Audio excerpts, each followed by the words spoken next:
Lieutenant General Martinez, Major General Charoti, Vice Admiral Aucoin, Vice Admiral Domon, Rear Admiral Williams, Rear Admiral Carter, Rear Admiral Inoue, Rear Admiral Shima, Captain Donnelly, Charge Hyland, Ambassador Sasai, Director General Mulry, members of the United States Forces of Japan, the Japan Self-Defense Forces, it is my high honor and distinct privilege to join you here today on America's flagship, the USS Ronald Reagan, where every day all of you prove it can be done.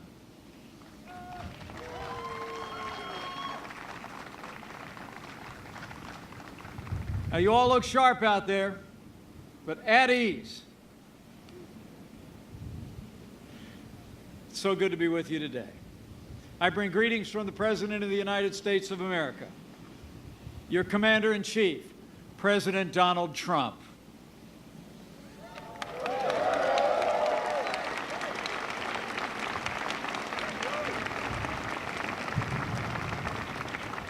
You know, I spoke to the President this morning just before I boarded the ship. He said to tell you that he's proud of you. And he said to me, I wish I could be where you are.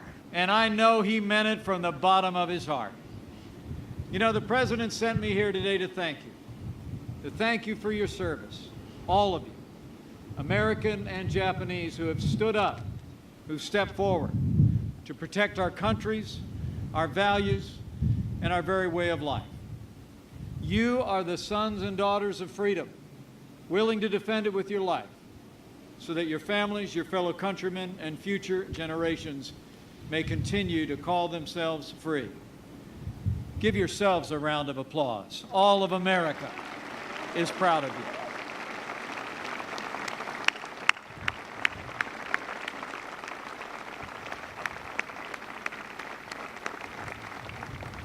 You know, the good book tells us if you owe debts, pay debts.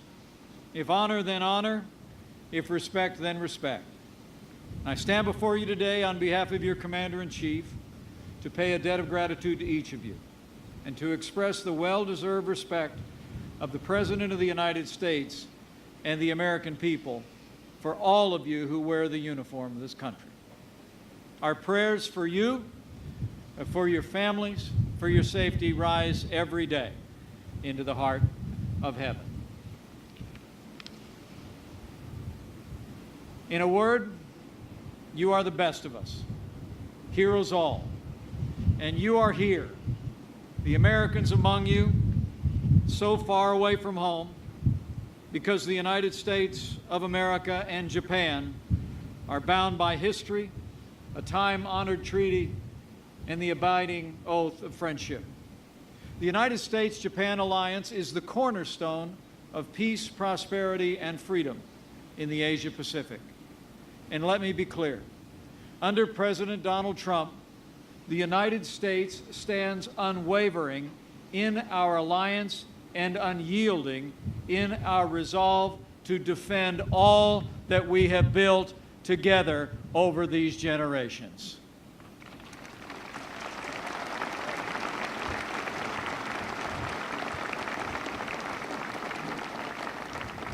Our bond with Japan is strong and growing stronger by the day.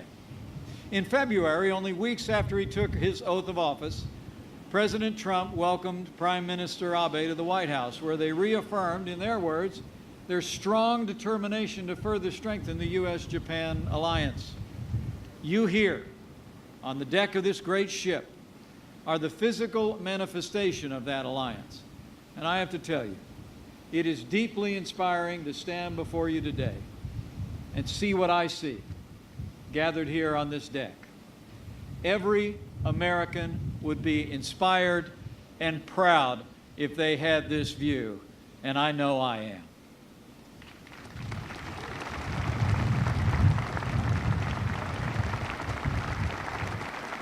Now, as the President and the Prime Minister made clear, the United States will strengthen its presence in the Asia-Pacific.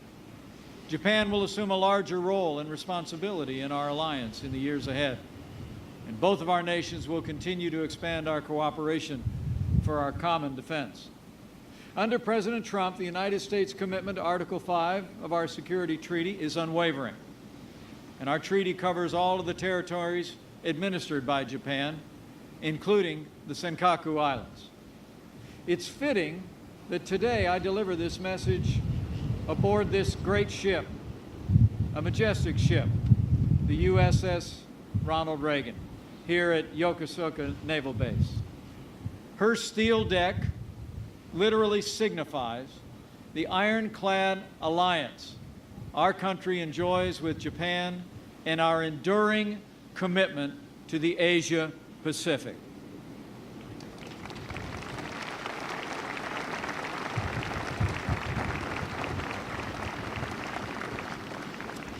You know, we're standing on a ship named after my second favorite president.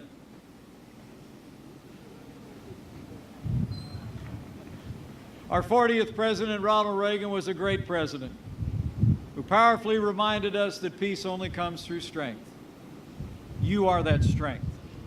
Today, over 50,000 U.S. troops and a further 50,000 civilians and family members are stationed here in Japan. And the United States will continue to deploy more of our most advanced military assets to the region in the years ahead.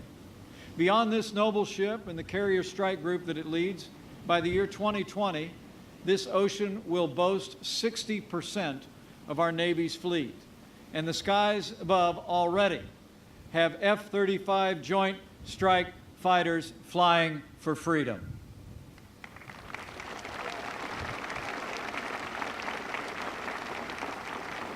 And you can rest assured, the full range of the United States military capability is dedicated to the protection of Japan. Japan, you are our friend. You are our ally. And on that foundation, we will face the future together. Under President Donald Trump, the United States, once again, will stand with our allies and stand up to our enemies.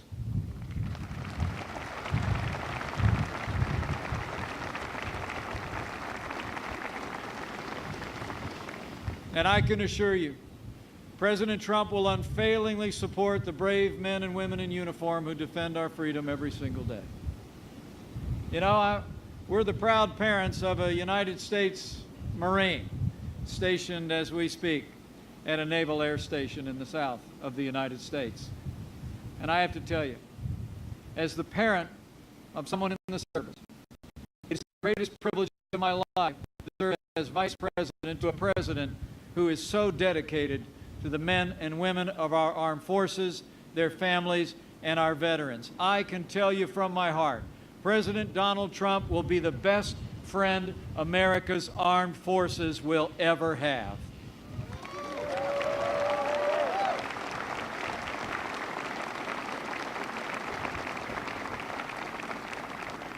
The President and I will honor your commitment and secure America's safety through historic investments in our national defense.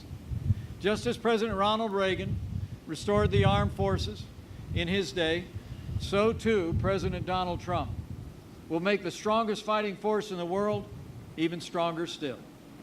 Just look at what President Trump has already accomplished. In his first 100 days, President Trump has taken decisive action to end the era of budget cuts for America's military.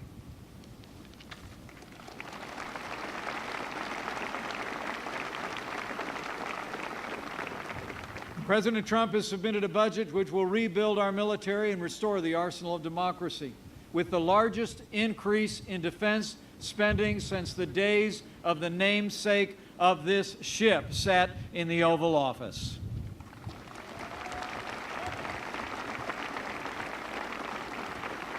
And in just the past 2 weeks, the world witnessed the strength and resolve of our new president in the decisive action that he took in Syria and Afghanistan. The enemies of our freedom and this alliance would do well not to test the resolve of this president or the capabilities of the armed forces of the United States of America and our allies.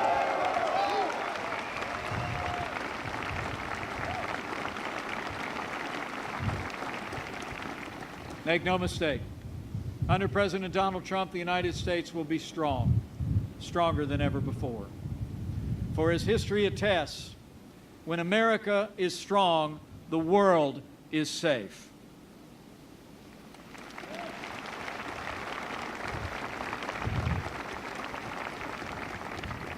A strong America, militarily, economically, and diplomatically, is vitally important to this region and all who call it home. It was through the bravery of our service members and the spirit of our people that America established a foundation of peace and freedom that endures in the Asia-Pacific to this very day. And under President Trump, the United States will continue to defend prosperity and ensure security on these seas and between our lands. Today, as in ages past, American leadership lights the way.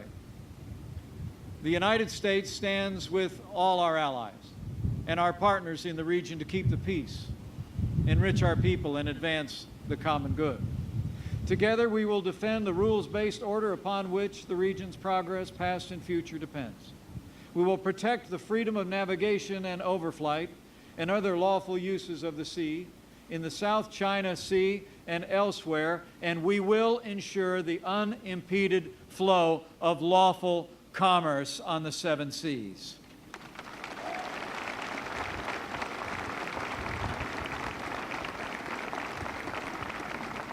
We will uphold international rules and norms, promote peaceful diplomatic dialogue to address issues of regional and international concern.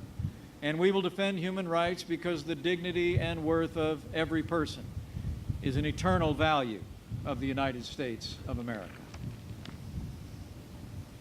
Under President Trump, the United States will faithfully defend all that we hold dear, for we know that if we falter, the light of truth and freedom in the world could swiftly be extinguished. We gather here today on this deck and in this place as storm clouds gather on the horizon. On Monday, I traveled to the front lines of freedom, where the vibrancy of a free South Korea meets directly the repression of North Korea. At the demilitarization zone, I met with the brave men and women who watch over that land day and night. They know what you who stand in the gap in this region already know. North Korea is the most dangerous and urgent threat to the peace and security of the Asian Pacific. For more than a generation, North Korea's leaders have sought to develop nuclear weapons and the ballistic missiles on which to deliver them. They have impoverished their people and embittered the region in their pursuit of this dangerous goal. For more than 2 decades, from the agreed framework of 1994, the 6-party talks in the year 2003 to 9, to the strategic patience of the recent past, the United States and our allies have worked tirelessly to peacefully dismantle North Korea's nuclear program and alleviate the suffering of its people. But at every step of the way, North Korea answered with our overtures, with willful deception, with broken promises, and nuclear and missile tests, including a failed missile test they attempted just this past Sunday. As President Trump has made clear to the world, the era of strategic patience is over.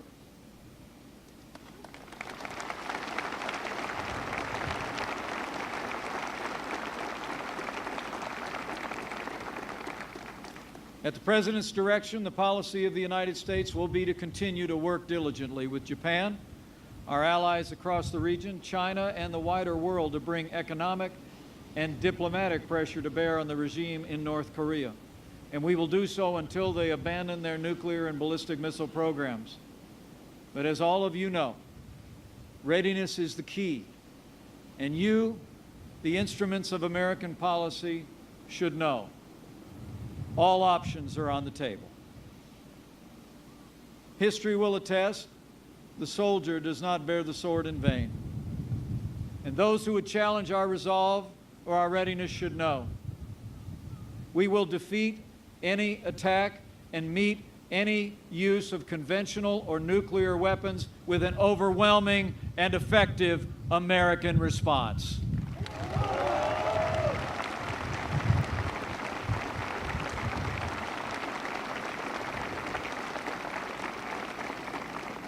The United States of America will always seek peace, but under President Trump, the shield stands guard and the sword stands ready.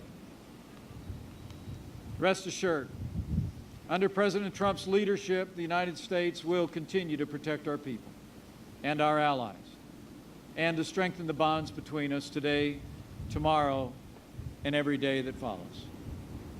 You know, as I look out across this deck, I see men and women, American and Japanese, who have answered the call to duty, and you have my deepest respect. In these challenging times, it's you, through your voluntary service and your sacrifice, who guard the flame of freedom, undimmed and undiminished, to give to generations to come. The President and I have absolute faith that you will accomplish this mission, and freedom will prevail, because you follow in the footsteps also of those who defended freedom in the Asia Pacific in the past. I stand before you deeply humbled to be among so many in uniform, because my own life's journey did not take me into the uniform of the United States, but it took my father. 65 years ago, a young Edward J. Pence left his home in Illinois, put on the uniform, and crossed this vast Pacific on which you served. Like so many of his countrymen, that second lieutenant in the 45th Infantry Division of the United States Army landed on the shores of South Korea in the midst of a battle for freedom, a rifle in hand, resolved to defend that freedom with his life. Just 2 days ago, I stood at the demilitarized zone and looked out across the landscape, the very landscape where my father had fought for the Battle of Old Baldy and the battle on Pork Chop Hill. It was a deeply emotional experience for me.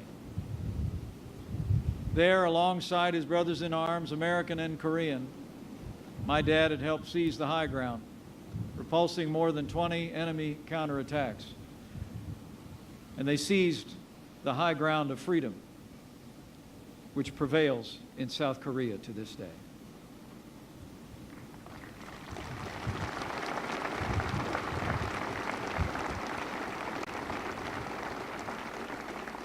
"64 years ago last week, my dad had a medal pinned on his chest for his valor on the field of battle. But like most of our nation's heroes, my dad never talked much about his time in combat. I believe that he carried in his heart something that you understand in ways that I perhaps never will. My dad never thought of himself as a hero. He often would say that the heroes were the ones that didn't get to come home. He lost friends, young, shining faces, filled with promise, who gave the last full measure of devotion for your sake and for mine, to defend our freedom and to plant freedom in that ancient land. And they succeeded. So now it's our turn in this generation. And more to the point, it's your turn.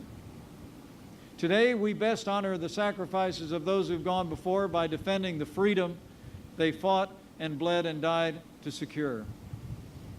And on behalf of your Commander-in-Chief, this we know you will do. As President Ronald Reagan said in his time, quote, "We must realize that no arsenal or no weapon in the arsenals of the world is so formidable as the will and moral courage of free men and women. It is a weapon our adversaries in today's world do not have."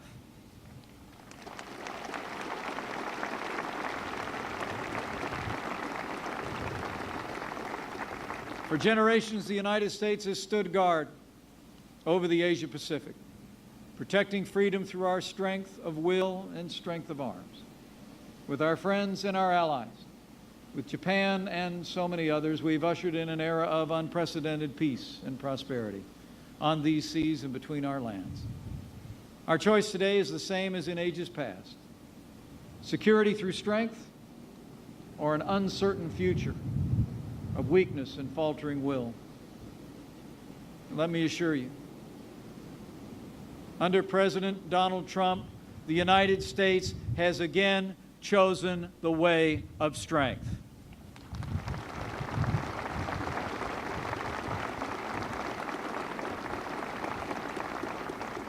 Under President Trump, the United States has chosen prosperity and security and an unwavering commitment to the Asia-Pacific. And in the name of the generations that came before, together with our allies, with confidence in all of you and in the Commander-in-Chief who leads you, I know we will together go forth to meet the glorious future that awaits, a future of freedom for ourselves and our posterity. Thank you. Godspeed on the USS Reagan's imminent deployment. God bless you. God bless Japan. And God bless the United States of America.